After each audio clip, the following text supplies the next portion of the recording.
Bonjour à tous et bon réveil sur ESA Télévision. Charles Tokor remet une ville de Parakou construite à Aboubacar Yaya. Luc Setondia-Trokpo, maire de la ville de Cotonou, a pris officiellement service hier et s'engage à relever les défis titanesques pour le rayonnement de la ville vitrine du Bénin. Tatiana Arandadi est installée à ma droite sur ce plateau pour la présentation du bulletin matinal d'information de ce matin sur Free Matin. Bonjour à vous. Bonjour Kadera Chirou, bonjour chers téléspectateurs. C'est officiel depuis ce 9 juin 2020. Luc Setondia-Trokpo a définitivement pris les rênes de Cotonou. La passation de charge s'est déroulée hier avec l'intérimaire Isidore Nionofon.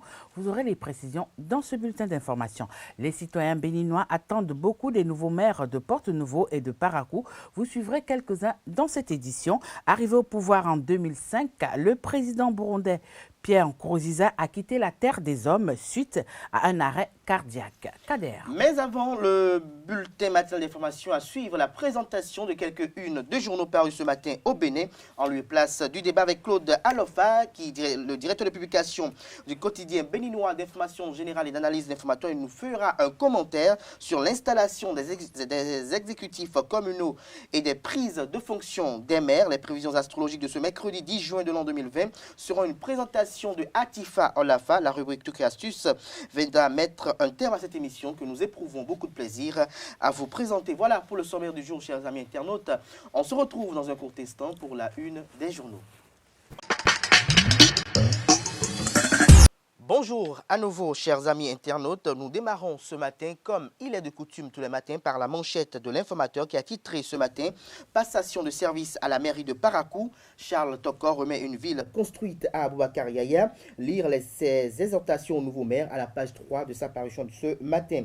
Toujours à la une de l'informateur de ce matin, mairie de Cotonou, Luc Setondia-Trokpo s'installe pour les solutions réelles aux attentes des populations. Des précisions sur la passation de service à la page 4 de la parution de ce matin de l'informateur Covid-19. Les derniers chiffres au Bénin vous sont publiés dans l'école de la parution de ce matin du quotidien béninois d'information générale et d'analyse. L'informateur, dont l'oreille droite de la une de ce matin, vous invite à découvrir dans l'école de sa parution de ce matin le journal École des étudiants en journalisme à l'école supérieure d'administration, d'économie, de journalisme et des métiers de l'audiovisuel ESAE.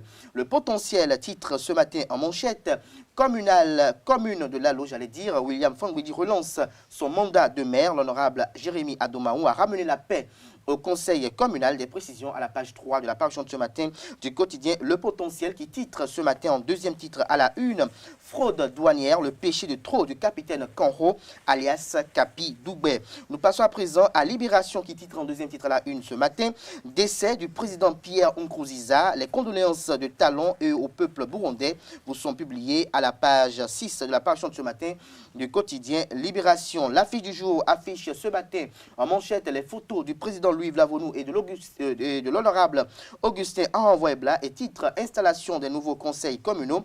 L'Union progressiste, la première force politique dans l'OME ». Des précisions à la page 3 de la parution de ce matin du Canard. Le Béninois libéré titre en manchette ce matin « 100 fonctionnaires pour renforcer l'administration béninoise. Romuald Ouadaï recrute pour son ministère ». Des précisions dans les colonnes de la parution de ce matin du quotidien Le Béninois libéré, qui titre également à la une ce matin « Mairie de Cotonou à Trokpo aux commandes de la municipalité depuis hier ». Le matinal consacre sa manchette de ce matin, pour ne pas dire l'intégralité de sa une du jour, aux 4 années de gestion à Parakou du maire Charles Tokor. Le Canard titre « Les prouesses de Charles Tokor qui obligent le maire Yaya ». La CIDES, poumon de l'économie municipale, la commune vaut à ce jour 15 milliards de francs CFA. Charles Tokor quitte la mairie la tête haute, car du 47e rang en 2015, Parakou devient 3e en 2018.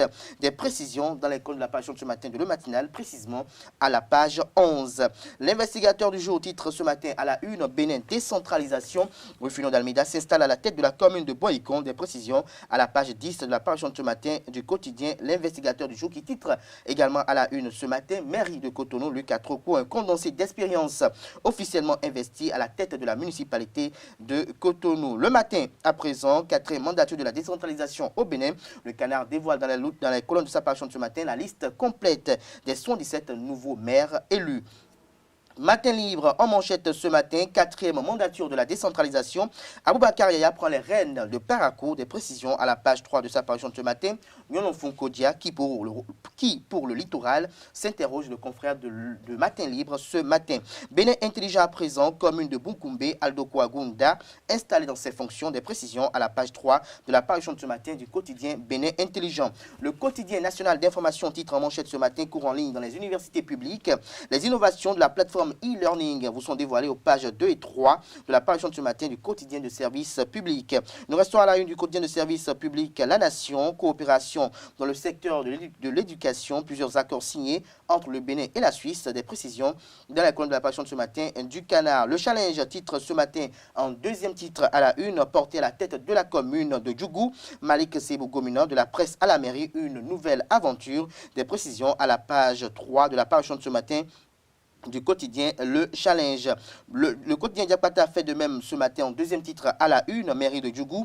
Malik Gomina prend les rênes de sa commune natale pour assurer son développement, des précisions à la page 3 également de la parution de ce matin du quotidien Diapata. Le Soleil Bénin Info, passation de charge à la mairie de Cotonou. Luc Setondia-Tropo dévoile ses priorités immédiates et projets, des précisions à la page 3 de la parution de ce matin du quotidien Le Soleil Bénin Info. Nous passons à présent au quotidien Nord-Sud quotidien qui titre en manchette ce matin en hommage à feu Albert Tevo-Edrer, le colonel Akani rappelle la nécessité du dialogue interreligieux. Le colonel Louis Akani rappelle la nécessité du dialogue interreligieux.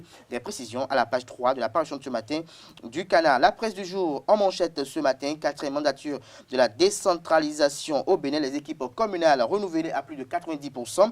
L'Union progressiste décroche 41 communes avec les 2 villes capitales. Le bloc républicain contrôle 29 mairies. 7 communes entrent dans le giron des forces Cori pour un Bénin émergent FCBE. La liste complète des 77 maires élus, seulement 4 femmes élues, 7 maires reconduits. Torviclin, Rigobert Tozo dévoile les prochains défis. C'est Mekoudi Charlemagne Renfort part avec le sentiment de devoir accomplir tout ceci dans les colonnes de la parution de ce matin du quotidien La Presse du jour. Nous mettons un terme à la une des journaux de ce matin avec le quotidien L'Opinion aujourd'hui qui titre en deuxième titre à la une ce matin, Paulin appelant à l'installation du nouveau conseil communal de Savet. Savet n'est pas totalement le bastion de l'opposition. Il appelle à l'unité, à la paix pour le développement de sa ville natale. Des précisions à la page 4 de la parution de ce matin du quotidien L'Opinion aujourd'hui. Ce sera tout pour la présentation de quelques-unes des journaux. Les quotidiens sont disponibles dans les kiosques au prix de 300 francs CFA. Ils sont également disponibles en ligne. Nous passons à présent au bulletin matinal d'information de ce matin sur Free Matin. À nouveau, bonjour. Suite à sa désignation du samedi dernier, Luc Setondia-Tropo a officiellement pris les clés de l'hôtel de ville de Cotonou. C'était hier mardi 9 juin 2020. C'était lors d'une cérémonie de passation de charge qui s'est déroulée à la mairie. Ainsi, Isidore Nyonofon, maire intérimaire, a passé le témoin à Luc Atropo qui pour les 6 prochaines années va présider aux destinées de la commune. À l'issue de la cérémonie, il a livré ses impressions.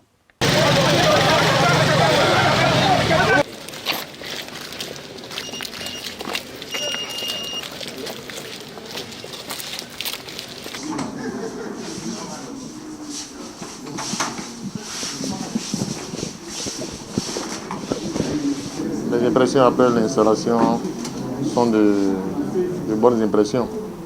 Bonnes impressions parce que l'équipe est bonne. Vous savez, il n'y a rien qui puisse se faire seul. Lorsque vous êtes encadré et que vous avez des compétences qui sont avec vous, vous êtes sûr de réussir. Donc, je me réjouis d'avoir de la qualité des ressources humaines, aussi bien au niveau de mes adjoints qu'au niveau des conseillers municipaux. J'espère très bien qu'ensemble, nous aurons le soutien d'un personnel de qualité pour que les défis qui sont les nôtres puissent être relevés. Les problèmes des villes sont à la hauteur de la grandeur des villes. Vous savez, plus la ville est grande, plus les problèmes sont grands. Donc, il va falloir que tout de suite nous nous mettons la meilleure tâche. Déjà demain, avec les adjoints directs, il va falloir que nous ayons une concertation. Nous n'avons pas du temps à perdre, il faut qu'on avance. On a été élus pour ça. Et on travaillera à ce que ce qui doit se faire puisse se faire. En tout cas, je suis rassuré, je suis tout à fait en de très bonnes mains ici. Et vous verrez dans les jours à venir qu'en synergie d'action, nous travaillerons à relever les défis qui sont les nôtres.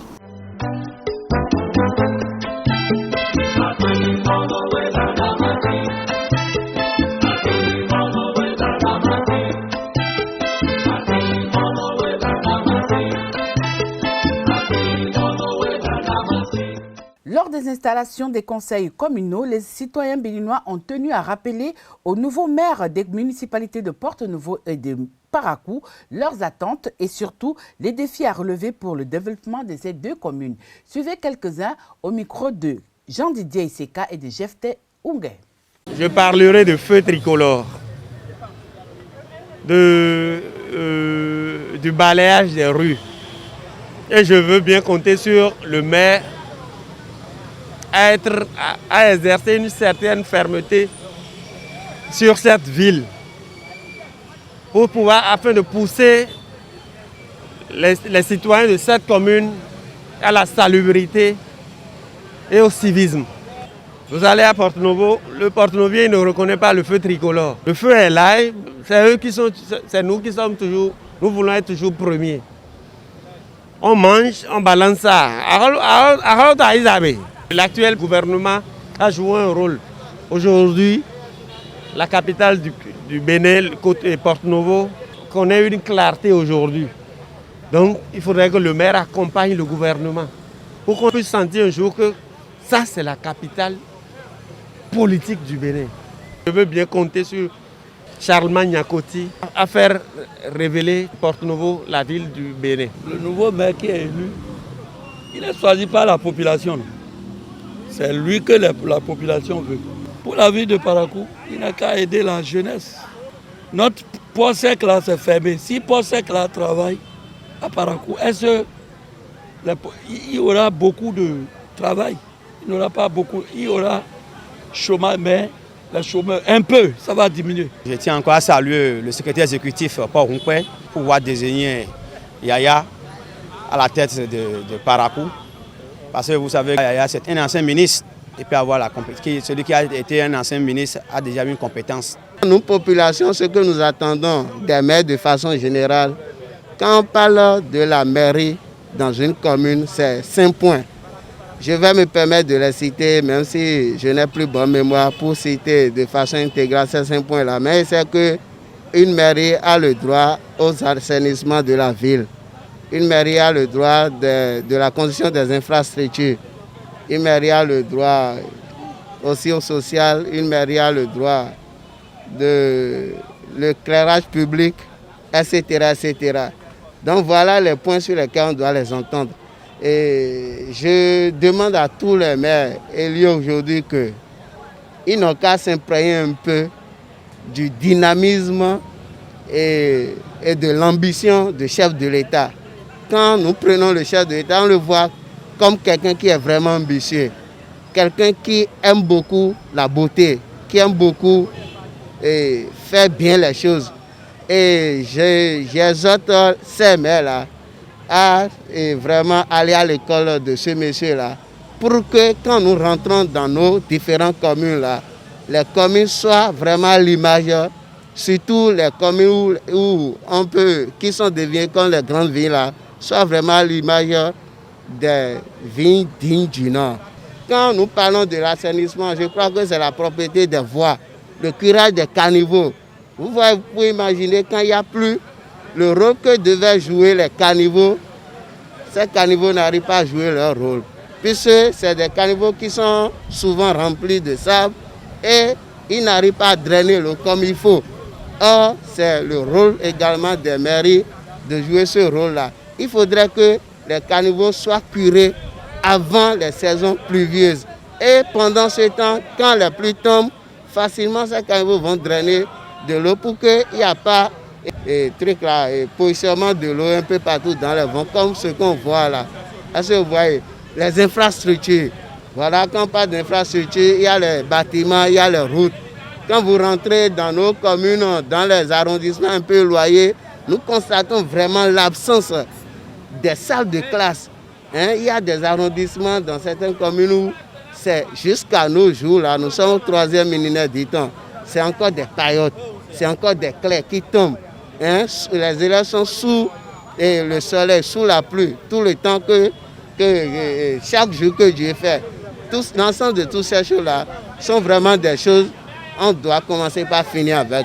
Dans un tout autre registre à présent, le ministre de la Culture, Jean-Michel Abimbola, a procédé le lundi 8 juin 2020 au lancement du séminaire de validation du contenu des programmes d'enseignement dans les classes culturelles.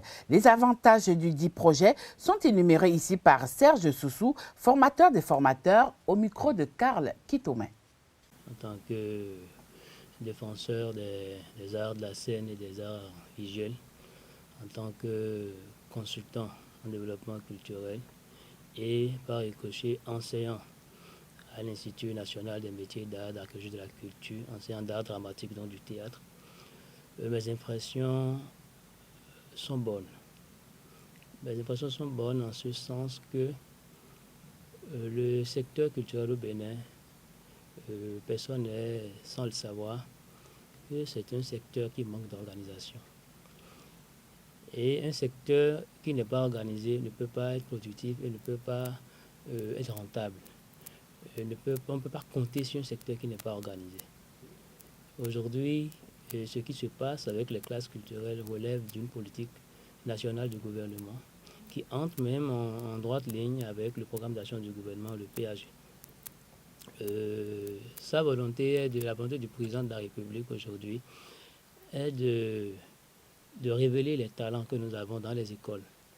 Et vous n'êtes pas sans savoir que nous tous là, nous sommes issus des écoles. Nous avons fait nos premiers pas dans les écoles, surtout au niveau du secondaire.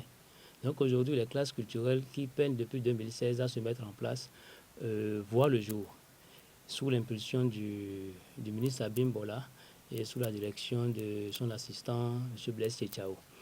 Donc mes impressions sont très bonnes parce que ça augure d'un avenir meilleur pour les arts que nous avons toujours défendus, que nous avons toujours pratiqués, donc le théâtre, la musique, la danse et les arts plastiques. C'est d'une importance capitale. Nous lisons du Molière, nous lisons Racine et tout ça, les œuvres d'ailleurs, mais nous-mêmes, nos cultures, quelle place nos cultures ont dans notre éducation? C'est ça le problème que ça relève. C'est-à-dire que nous avons de la facilité à encenser, à valoriser les cultures d'ailleurs, les cultures exportées. Et nous oublions totalement que nous-mêmes, nous avons des valeurs à défendre, nous avons des valeurs à intégrer. Et quelle est la couche la plus à même à acquérir ces compétences derrière les mettre en œuvre pour la pérennisation, pour la pérennité, pour le futur? C'est les jeunes, c'est les enfants. Il faut leur inculquer ça. Et c'est ce que nous peinons aujourd'hui à faire. Donc la cible qui constitue les jeunes des écoles, surtout au primaire, c'est quelque chose qui se fait déjà, surtout le secondaire maintenant qui va prendre l'envol, c'est une couche qui est très importante parce que nous allons commencer à nous remettre en cause, à réfléchir durablement, à voir quelles ont été nos failles, quelles ont été nos limites, du point de vue de nos cultures, quelles sont nos faiblesses. Et à partir de cela, nous allons les renforcer et les traduire en actes pédagogiques pour les transmettre à nos enfants. Après plusieurs semaines de suspension suite à la pandémie du Covid-19 au Bénin, les églises ont célébré leur premier culte il y a quelques jours. Le constat et le reportage sont signés Carles Kitomen. Nous sommes le dimanche 7 juin 2020 à l'église Foursquare de Sikekodi. Les fidèles sont bien heureux de célébrer à nouveau le culte en communauté.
Mais les responsables ont mis un point d'honneur à faire respecter les gestes barrières contre la Covid-19.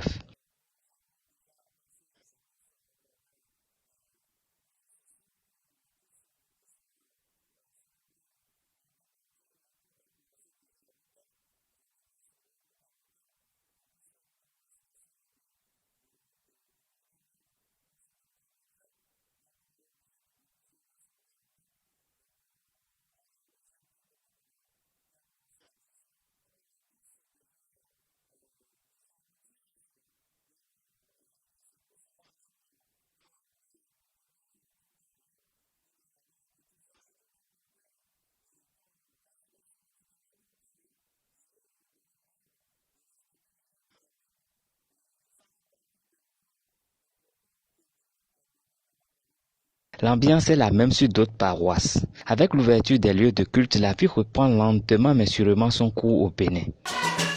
Hors du Bénin à présent, l'ancien président burundais Pierre Nkurunziza est passé à trépas des suites d'un arrêt cardiaque le lundi dernier. C'est après son admission à l'hôpital de Karuzi depuis le samedi 6 juin 2020, suite à un malaise qu'il a eu. En effet, le gouvernement a décidé de décréter un deuil national de 7 jours en l'honneur de son président. Après la présidentielle qui s'est déroulée il y a quelques semaines, Pierre Nkurunziza s'apprêtait à remettre le pouvoir à Évariste Ndayishimiye, vainqueur de la dernière élection présidentielle. Il y a encore quelques jours, Pierre Nkurunziza avait renvoyé le représentant résident de l'OMS du Burundi. Après l'annonce de son décès, le président de la République, Patrice Talon, a adressé un message de condoléances au peuple burundais et à la famille éplorée. À présent, suivez cet élément que nous proposent Jean-Didier Seka et Kevin Noati sur le deuxième président Hutu de ce pays des Grands Lacs. Né le 18 décembre 1964 à Ngozi et mort le 8 juin 2020 à l'hôpital du cinquantenaire de Karuzi à la suite d'un arrêt cardiaque, Pierre Nkurunziza était un homme d'État burundais. Il dirigeait le principal groupe armé Hutu pendant la guerre civile burundaise. De père Hutu et de mère Tutsi, Pierre Nkurunziza devient orphelin à l'âge de 8 ans. Il grandit dans un quartier mixte où les deux communautés n'étaient pas encore séparées par les massacres des années 90. Sportif, il est surnommé Black Panther en raison de son intérêt pour les mouvements d'émancipation des Noirs américains. Ne pouvant devenir officier, il devient en 1991 professeur de gymnastique à l'université. En 1995, recherché par des tueurs, il rejoint la rébellion des Forces pour la défense de la démocratie FDD, créée 2 ans plus tôt, après l'assassinat de Melchior Ndayaye, le 21 octobre 1993, le premier président Hutu du pays. Après quelques mois de guérilla, il est grièvement blessé mais en réchappe. Il est très croyant depuis lors et son épouse est en relation avec des églises évangéliques américaines et australiennes qui soutiennent financièrement sa cause. Condamné à mort en 1997 par la justice burundaise pour sa responsabilité dans la pose de mines anti-chars, ayant fait des dizaines de morts dans la capitale Bujumbura en 1995. Il s'élève dans la hiérarchie et avec le soutien d'Hussein Rajabou, il prend la tête des FDD en 2001. Membre du Conseil national pour la défense de la démocratie, Force pour la défense de la démocratie, CNDD-FDD, il est élu président de la République en 2005, puis réélu en 2010 et en 2015. Le 13 mai 2015, en déplacement pour un sommet à Dar es Salaam sur la situation de crise de son pays, Pierre Nkurunziza est victime d'une tentative de coup d'État orchestrée par le général Godefroy Niyombare, qui annonce depuis une radio privée que le président est destitué de ses fonctions et le gouvernement limogé. Le 15 mai, après de violents combats dans le centre-ville de Bujumbura, le chef des putschistes annonce leur reddition et la présidence annonce le retour imminent du président Nkurunziza. Les jours qui suivent voient une répression sanglante de l'opposition de la part du président qui a fait des centaines de morts et plus de 240 000 réfugiés à l'extérieur du pays. Après plusieurs reports, l'élection présidentielle jugée illégale et déclarée truquée par tous les observateurs de la politique burundaise se tient finalement le 21 juillet. Le 24 juillet, la Commission électorale nationale indépendante proclame Nkurunziza vainqueur avec 69,41% des suffrages. Le 12 mai 2017, un avant-projet de révision de la Constitution du Burundi est annoncée. Le projet final est annoncé le 25 octobre 2017. Il prévoit la création d'un poste de Premier ministre, le passage d'un mandat de 5 ans à un mandat de 7 ans et le passage du seuil d'adoption des lois des 2/3 à la majorité absolue. Il y était inclus des dispositions qui lui offrent la possibilité de rester au pouvoir jusqu'en 2034. Les quotas ethniques issus de l'accord d'Arusha sont aussi modifiés. De ce fait, l'accord d'Arusha est abrogé.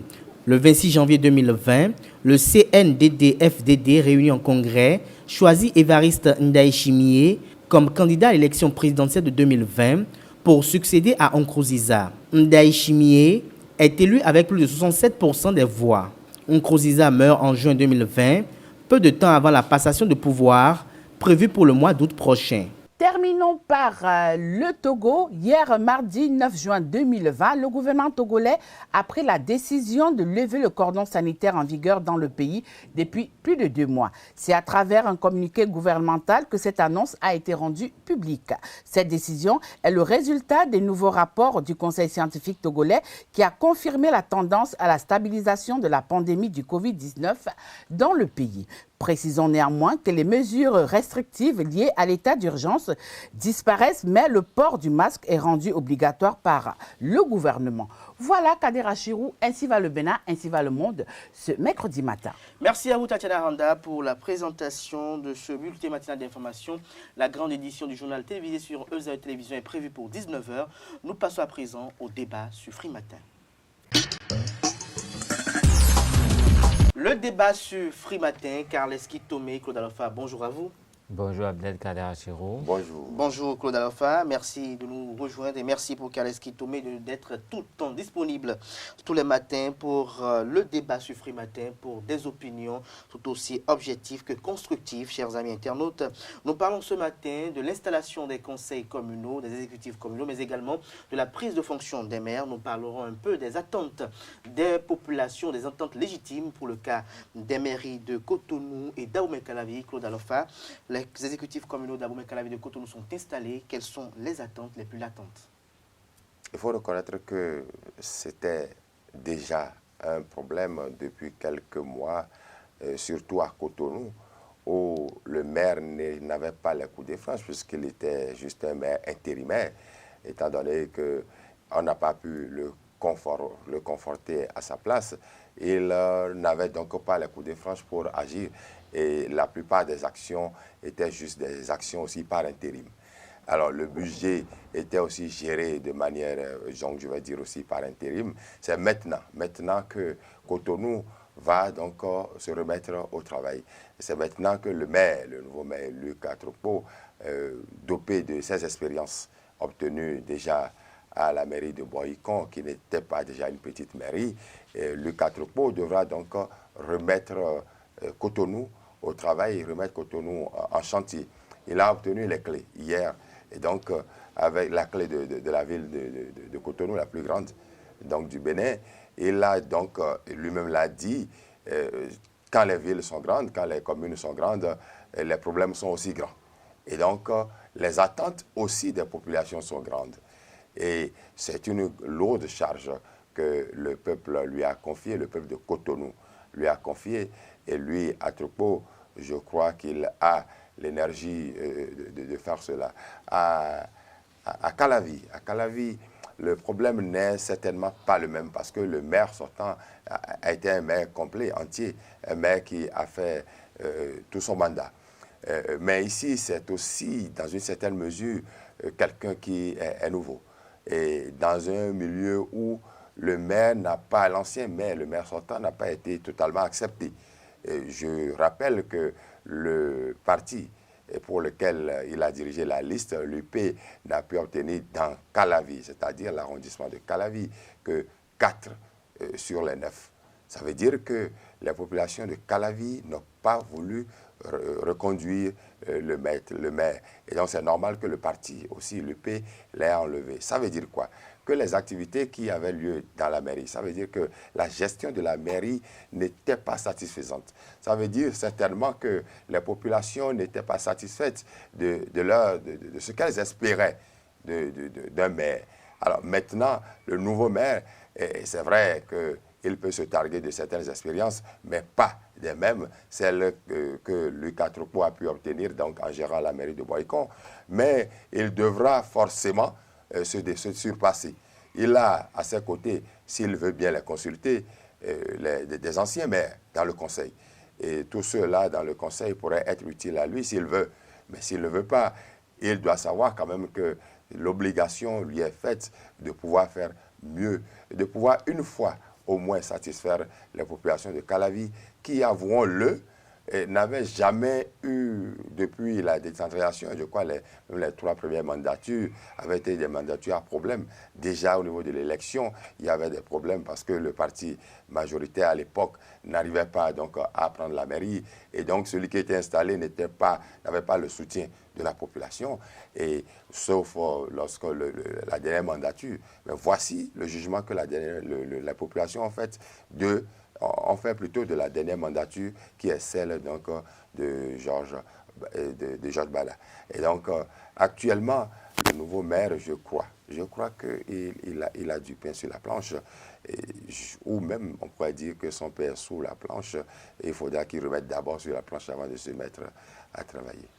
Alors, Kaleski Tomé, dans le Vox Populi qui est passé tout à l'heure dans le bulletin matin d'information que vous avez suivi bien évidemment, on note quelques citoyens qui réclament que les chaussées soient véritablement entretenues dans la commune d'Abomey-Calavi et que, en ce qui concerne l'éclairage public, qu'il puisse avoir davantage d'efforts. Oui, mais il faut avouer que la commune d'Abomey-Calavi a toujours été un challenge. Un grand challenge et les attentes sont nombreuses. Les populations en demandent tellement. Il faut d'abord reconnaître que c'est une ville dont la population connaît une croissance exponentielle, ce qui réclame forcément des travaux d'aménagement, surtout des travaux d'aménagement urbain, la sécurisation du foncier. Et c'est vraiment autour du foncier que tous les problèmes se posent à Abomey-Calavi, parce que quand les gens commencent à s'installer dans une zone qui est considérée comme une réserve, et c'est à ce moment qu'il faut planifier les aménagements urbain. Et ça pose forcément des problèmes parce que ça n'existait dans aucun plan, ce n'était dans aucun budget, ce n'était dans aucun projet. Donc, c'est à réinventer. Ce qui fait qu'il y a finalement du saupoudrage. C'est des zones qui étaient censées ne pas être habitées, qui sont aujourd'hui habitées et qui réclament les œuvres d'assainissement. Donc, c'est forcément difficile pour la mairie de satisfaire à toutes ces doléances. Déjà, pour ce qui est, avec le budget de la mairie, c'était déjà difficile de vraiment planifier et d'assumer ce qu'il faut pour que ça se passe très bien. Donc, ce qui s'observe à Calavi, je crois que la politique ne correspond pas forcément aux attentes des populations parce qu'il y a des gens, des cadres de l'administration qui ont décidé de transgresser les lois, de vendre des parcelles qu'il ne faut pas vendre, d'installer les gens là où il ne faut pas les installer et d'en demander davantage à la mairie, ce qui fait qu'il y a un véritable déséquilibre. Et c'est même là le nœud de la gouvernance à Abomey-Calavi. Parce qu'il y a forcément des autochtones de Abomey-Calavi qui sont là, ils reconnaissent leur territoire, qui les revendiquent et qui pensent que les réserves qui sont en fait des territoires mitoyens à leur territoire pouvaient leur revenir au lieu d'être vendus par des administratifs qui n'ont rien à voir dans la zone. Parce que quelqu'un de la mairie qui vient, il n'a hérité de rien, c'est lui qui vend des parcelles quelque part et les gens, les propriétaires, les autochtones sont là autour et c'est lui qui vient vendre. Ça pose quand même un problème parce que c'est une grande manne financière quand même qui se dégage de. Donc ça fait, il y a un mélange de problèmes que jusque-là, aucun des maires qui ont dirigé Calavi n'ont jamais su vraiment juguler ce problème. Ce qui fait qu'à chaque mandature, on change le maire. Les populations décrient le maire avant la fin parce qu'il y a tellement de familles qui s'entrechoquent. Aujourd'hui, il y a un maire qui est arrivé, qui est un natif de Godomé, donc un enfant de Calavi, qui est forcément un peu plus imprégné des réalités et qui a forcément des comptes à régler aussi avec des gens. Parce que quand on est natif et que ça se passe comme ça se passe, forcément que les gens ont vendu des parcelles dont ils connaissent l'histoire, dont ses parents connaissent l'histoire. Il y a des parcelles qu'il va vouloir ramener forcément dans le giron de la mairie parce que de tout temps, lui, c'est que ça n'a jamais... Il y a eu de l'anomalie. Ça n'a jamais appartenu à quelqu'un pour que ce soit vendu. Donc, les chutes illégalement... Il va vouloir rétablir l'ordre et ça va forcément faire des dégâts, ça va faire mal, mais ce serait mieux dans la mesure où ce serait un vrai connaisseur, quelqu'un qui peut parler, qui va parler. Parce que quelqu'un c'est un arbre, enraciner un arbre qu'on vient transplanter, c'est pas pareil. L'enracinement n'est jamais le même. Donc, avec lui, on pourra décanter certaines situations. Maintenant, il faudrait qu'il fasse preuve de sagesse pour que la mayonnaise puisse prendre, pour que ce ne soit pas un pugilat en fait permanent. Parce qu'il y a un ancien maire dans le conseil.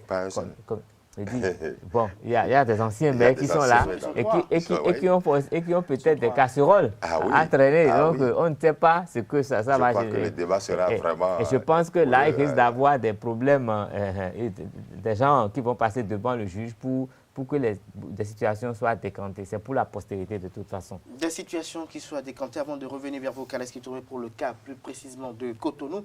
Dites-nous, Claude Alofat, Kalaski Touré disait tout à l'heure qu'il y aura des problèmes avec probablement le juge. Il y aura des affaires qui vont refaire surface. Il y aura des interpellations probables. Est-ce que cela pourrait être une certitude? Oui, assurément. Et je crois qu'on n'a même pas à douter là-dessus. À toutes les mandatures, à chaque fois, on a dit vers la fin que tel maire a volé les parcelles des populations. Chaque fois. Et tous ces maires-là qui ont pris par là se retrouvent dans le même conseil face à ce que disait tout à l'heure mon confrère, un natif de Godomé. Et là, ça devient difficile, ça devient compliqué. Et je crois que les débats seront houleux. Il va vouloir régler des problèmes réels, pas forcément régler des comptes. Mais en voulant régler ces problèmes, il ne faudra pas oublier qu'il doit faire passer aussi son budget à chaque fois. Il doit faire voter aussi son rapport moral régulièrement. Et pour ça, il a besoin des voix de ses 3 prédécesseurs qui sont là avec lui et qui ont aussi des soutiens dans le même conseil communal. Je trouve que la justice va se mettre, elle est déjà au travail depuis longtemps, seulement que je crains et que certains aient lutté tout le temps pour se retrouver dans le conseil afin de pouvoir avoir des monnaies d'échange, afin de ne pas se retrouver rapidement devant la justice. Je n'accuse pas forcément, je ne pointe pas du doigt forcément les anciens maires, mais si ce n'était pas eux-mêmes, ils seraient là pour protéger aussi des gens qui avaient travaillé avec eux et qui avaient eu leur caution pour faire certaines choses. Et Calavi a cette spécificité-là que le foncier est un problème. On vend et on revend la même parcelle 5 fois à différentes personnes. Tout à fait. Et on a l'assurance qu'au tribunal, il n'y aura pas de problème parce qu'on a des soutiens politiques. Il y a des sources même qui disent qu'il y a quand même un réseau qui existe. Non, mais avec, le drame, c'est des réseaux il y a des acheteurs qui se retrouvent en prison alors que les vendeurs sont libres de leur mouvement. C'est ahurissant. C'est ahurissant. Et puis, c'est des problèmes qui reviennent.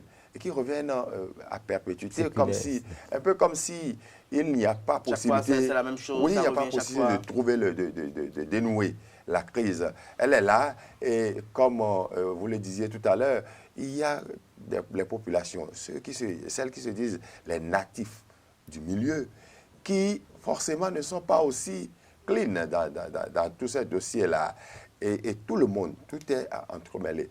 Je me demandais si la solution est vraiment de prendre quelqu'un de Godomé, parce que c'est vrai qu'à Godomé, il y a des problèmes, mais moindres par rapport à l'arrondissement de Calavi.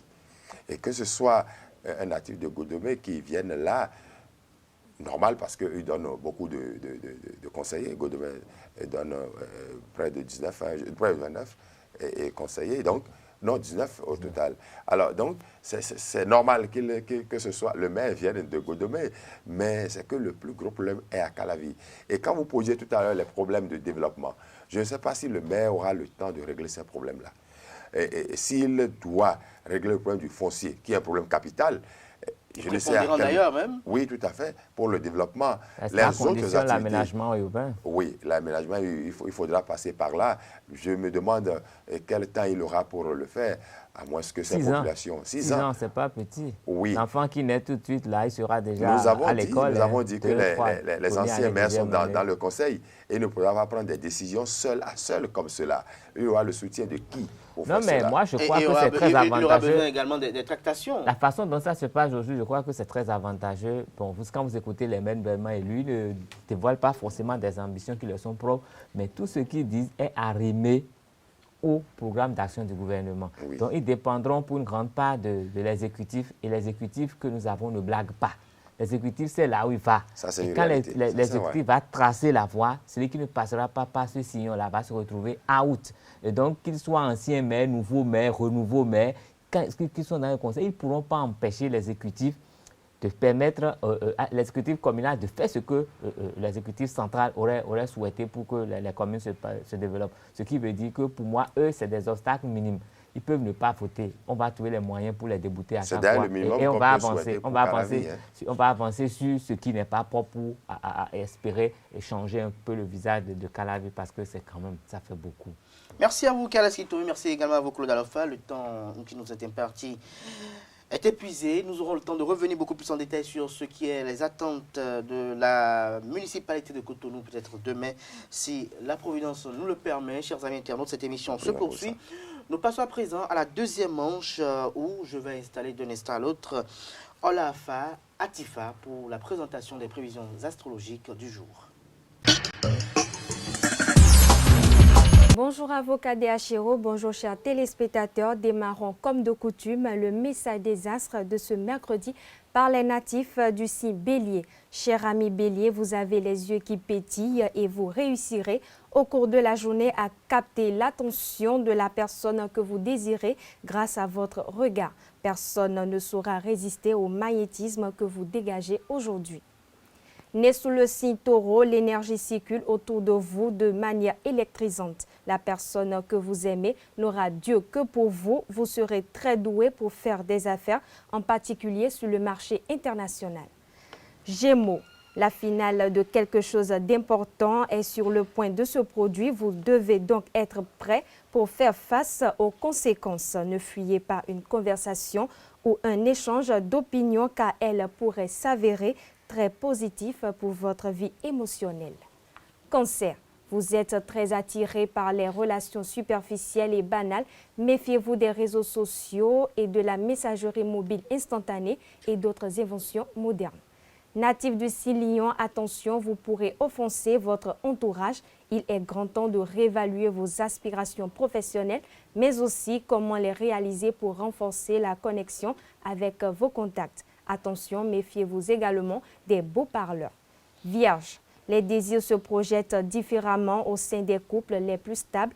Vous appréciez les petits détails avec plus d'enthousiasme et vous aurez également un dynamisme contagieux. Vous ferez mieux d'être concis avec vos finances personnelles. Balance. Cher ami Balance, vous réussirez aujourd'hui à dépasser de loin les attentes dans votre travail. Côté santé, votre état restera relativement bon.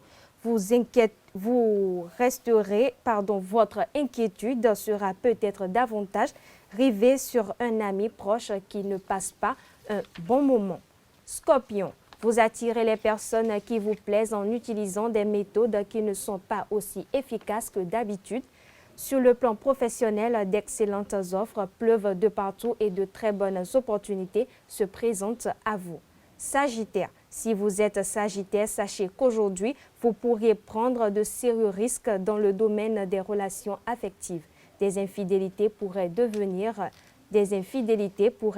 soudainement apparaître. Capricorne, vous vivez dès le matin la crainte qu'un secret bien gardé ne soit révélé. Aujourd'hui n'est pas une journée conseillée pour les importants mouvements d'argent, mais plutôt le bon jour pour faire des petits gestes qui démontrent votre bonne volonté financière.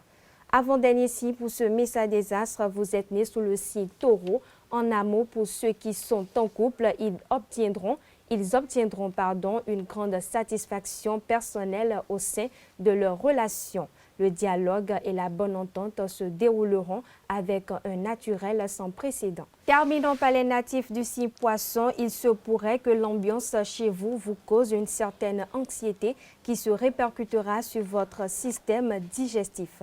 Votre lucidité et votre magnétisme joueront en votre faveur, alors profitez-en. Voilà, chers téléspectateurs, KDHRO, c'est l'essentiel à retenir du message des astres de ce mercredi 10 juin 2020. Merci à vous, Atifa Olafa, pour la présentation de ces prévisions astrologiques de ce mercredi. Vous êtes déjà de quel signe? Sagittaire. Sagittaire, merci à vous. On vous retrouve demain avec le même plaisir. Portez-vous bien. Chers amis internautes, nous passons à présent à la dernière rubrique de cette émission. C'est la rubrique Trucs et astuces. On verra comment déboucher un évier. Déboucher un évier est un problème très courant. Les actions quotidiennes telles que se laver, préparer à manger et faire la vaisselle ont un point en commun, les canalisations de notre maison. Or, au fil du temps, nos canalisations s'encrassent et peuvent vite finir par se boucher si l'on n'y apporte pas l'attention nécessaire. Alors la première chose à faire pour déboucher un évier, c'est de nettoyer son siphon. Notons que le siphon est un dispositif installé sur une canalisation qui empêche l'air de circuler entre ses deux extrémités. Pour ce faire, mettez un seau en dessous du siphon afin de ramasser l'eau qui ne s'est pas déversée et dévisser votre siphon sans trop forcer car il pourrait se casser. À cet instant, vous devriez avoir accès à ce qui bouche votre évier si le problème n'est pas plus profond. Ensuite, mettez des gants et nettoyez bien l'intérieur du siphon. Mais s'il vous est impossible d'avoir accès au siphon, vous pouvez utiliser un furet pour le déboucher. Et si vous n'en avez pas chez vous, faites-en un à partir d'un cintre métallique.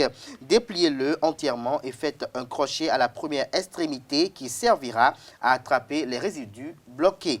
À l'autre extrémité, faites une poignée afin de pouvoir bien le manier. Introduisez l'embout avec le crochet dans votre canalisation et remontez les résidus les uns après les autres afin de déboucher votre canalisation. Voilà tout pour les trucs et astuces de ce jour. Merci de nous avoir suivis. C'est une préparation de Nadège Amoussou. Et ainsi, chers amis internautes, je mets un terme à Free Matin de ce matin. Merci pour l'attention, merci pour la fidélité. On se retrouve demain à la même heure avec le même plaisir. Portez-vous bien et agréable journée de travail à toutes et à tous.